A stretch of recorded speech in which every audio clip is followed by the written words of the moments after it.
નગરપાલિકા ચૂંટણીના ફોર્મ ભરવામાં આજે અંતિમ દિવસે ભાજપે 7 વોર્ડની 28 બેઠક પર પોતાના ઉમેદવારો ઉભા રાખ્યા હતા,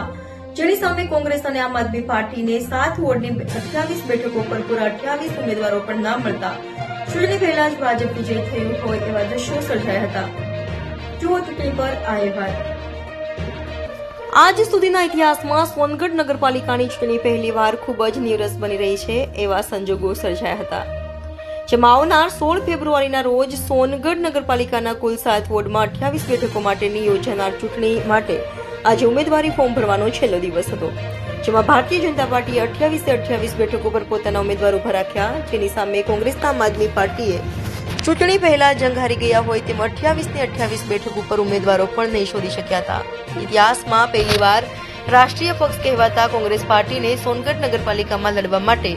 28 ઉમેદવાર પણ ના મળી શકતાની પહેલા જ તેની શર્મનાક હાર સ્વીકારી લીધી હોય તેવી લોકચર્ચાએ જોર પકડ્યું હતું,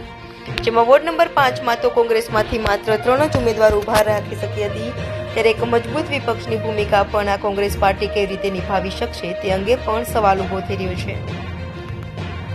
ત્યારે સોનગઢની પ્રજા ભાજપના વિકાસથી ખુશ થઈને 28 બેઠક જીતવાનું ભાજપનું સપનું પૂરું કરશે કે પછી ભાજપની સામદામ દંડ ભેદની નીતિ વિરુદ્ધ જઈ એને સત્તામાંથી બેદખલ કરશે તે આવનાર દિવસોમાં જોવું રહ્યું.